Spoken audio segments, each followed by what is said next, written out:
ஓம் சத்குருவே சரணம். வாத்தியார் மகராஜ்க்கு ஜெய். குருவர்களால் காலரகசிய பதிவேட்டில் பார்க்கக்கூடிய விஷயமானது பார்த்துட்டிங்கன்னா, ஒரு அற்புதமான ஒரு திருப்பதிகம் அது. அந்த பதிகம் அடுத்து வரக்கூடிய ஒரு 7 நாட்கள், அதாவது இந்த மே மாதம் 6ஆம் தேதியிலிருந்து 13ஆம் தேதி வரைக்கும் கிட்டத்தட்ட ஒரு வாரம். இந்த ஒரு வாரமும் தினப்படி ஒரு வேளையாவது, அதாவது குறிப்பிட்டு சொல்லணும்னா ஒரு சனி ஓரை, தினசரி சனி ஓரை எப்போ வரும்ன்ட்டு நீங்கள் பார்த்துங்க முடிஞ்சுதுன்னா. அப்படி இல்லைன்னா கூட டெய்லி நீங்கள் காலையில் மாலையில் கூட விளக்கு ஏற்றி வச்சுட்டு தீபத்துக்கு முன்னாடி இந்த பதிகத்தை சொல்கிறது மிகப்பெரிய அனுகிரகம். அது என்ன சொல்கிறார் வாத்தியார் அப்படி பார்த்துட்டிங்கன்னா, இந்த புத்த பகவான் பரணி திருநக்ஷத்திரத்தில் சஞ்சாரம் பண்ணும் வேளையில் பச்சை பதிகம் அப்படின்ட்டு ஒரு அற்புதமான பதிகம், அது திருநள்ளாற்று பதிகம்தான் அது. அந்த பதிகத்தை 11 பாடல் தான் இருக்கும் அது.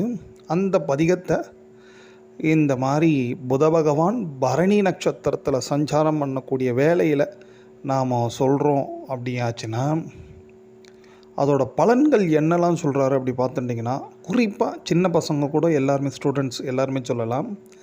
அதனால் என்ன ஏற்படும்னா, அந்த மூளை பலம் பெறும். மூளை அதிகமான டென்ஷன், அதிகமான ஒரு ஸ்ட்ரெஸ்ஸால் அது சூடாகி அதனால் நிறைய ஞாபக சக்தி இழப்பு ஏற்படுது குழந்தைங்களுக்கெல்லாம்.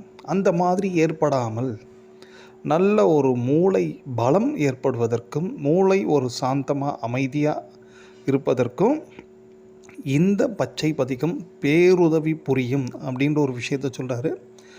அப்போது வெறும் ஸ்டூடெண்ட்ஸ் குழந்தைங்களுக்கு மட்டும்தானா அப்படின்னாச்சுன்னா இல்லை, அதுக்கு அடுத்து பெரியவங்களுக்கும், நம்மளோட வீட்டில், அலுவலகத்தில், பக்கத்தில், அக்கம் பக்கத்தில் இருக்கக்கூடிய பகைமைகள் மீன்ஸ் வெறுப்பு, இந்த வெறுப்பெல்லாம் தணிக்கக்கூடிய ஒரு அற்புதமான ஒரு பதிகம்தான் இந்த பச்சை பதிகம். போகமார்த்த பூன்முளையால் அப்படின்ட்டு ஆரம்பிக்கும். அந்த பச்சை பதிகத்தை இந்த மாதிரி பரணியில் புத பகவான் சஞ்சரிக்கும் வேளையில் குறிப்பாக நாம் சொல்லும் பொழுது இப்பேற்பட்ட பலன்கள் கிடைக்குது அப்படின்றார். அதுலேயும் குறிப்பாக இப்போது அட் ப்ரெசண்ட்டு அக்னி நட்சத்திர காலமாக இருக்குது. வாத்தியார் சொல்லும் போது அக்னி காலங்களில் இந்த மாதிரி பதிகத்தை சொல்கிறது ரொம்ப விசேஷன்றாரு. அதுலேயும் புத பகவான் பரணியில் சஞ்சரிக்கும் காலத்தில் கூடுதலாக அக்னி காலம், கத்திரிக்காலமும் இருப்பதனால நிச்சயமாக இதோட பலன்களை நாம் எதிர்பார்க்கலாம், அனுபவிக்கலாம். அதனால தான் இந்த பச்சை பதிகத்தை தினப்படி சொல்லுங்க. குறிப்பாக சனி ஓரையில் சொல்கிறது ரொம்ப ரொம்ப விசேஷம். ஏன்னா இன்றைக்கி இந்த வெறுப்புணர்ச்சின்றது இல்லாத ஆளே இல்லை அப்படின்ட்டு சொல்கிற அளவுக்கு ஆகி போயிடுது. ஏன்னா ஒரு நாட்டுக்கு நாடு வெறுப்புணர்ச்சி இருக்குது.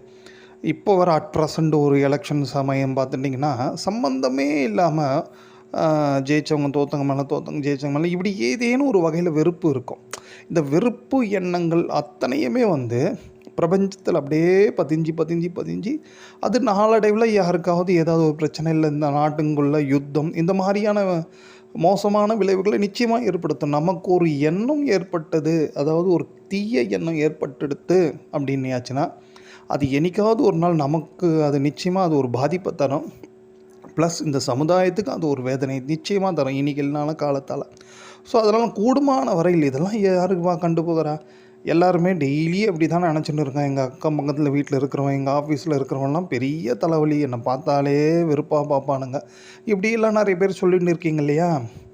இப்படியெல்லாம் இருக்கிறவங்க நிச்சயமாக இந்த பச்சை பதிகத்தை அடுத்த 7 நாள், அதாவது மே 6ஆம் தேதியிலேருந்து 13ஆம் தேதி வரைக்கும் தினப்படியே சொல்கிறதுக்கு முயற்சி பண்ணுங்க. ரொம்ப விசேஷம்.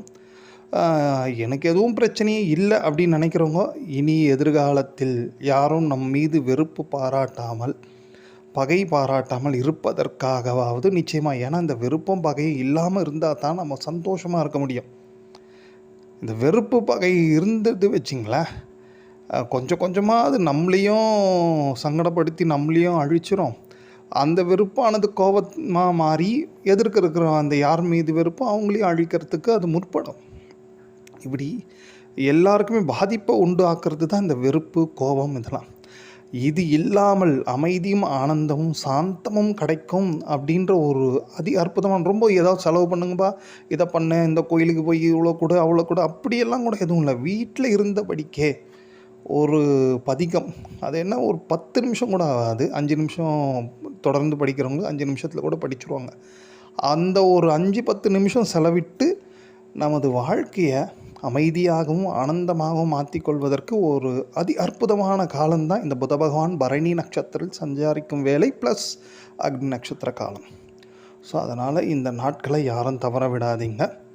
இந்த 7 நாட்களும் அடுத்து வரக்கூடிய இந்த கிட்டத்தட்ட 7 நாட்கள் சம்திங் இருக்கும். மே 6லேருந்து 13 மே 13 வரைக்கும் தினப்படி விளக்கேற்றி வச்சுட்டு நீங்கள் இந்த பச்சை பதிகத்தை சொல்லி அதோட பலன்களை குருவர்களால் அனுபவிங்க. ஒட்டு மொத்தமாக உலகமே அமைதியும் சாந்தமாக இருந்தால் எல்லாரும் சந்தோஷமாக இருக்கிறதுக்கு நம்ம ஒரு சின்ன இறை கருவியாக இருந்து செயல்படுவோம். கூடுமான வரையில் இந்த மாதிரி வரக்கூடிய எளிய தகவல்களையாவது எல்லா அடியார்களுக்கும் அக்கம் பக்கம் தெரிஞ்சவங்களுக்கு எல்லாருக்குமே இதை ஃபார்வேர்டு பண்ணுங்க.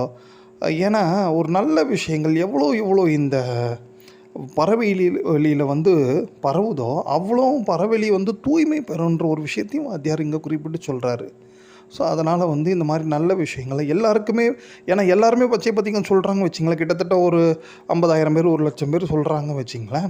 அப்போது மோஸ்ட்லி அந்த சமுதாயம் நிச்சயமாக சாந்தமாக தானே இருக்கும். அதுக்காக தான் சொல்கிறோம். ஓம்.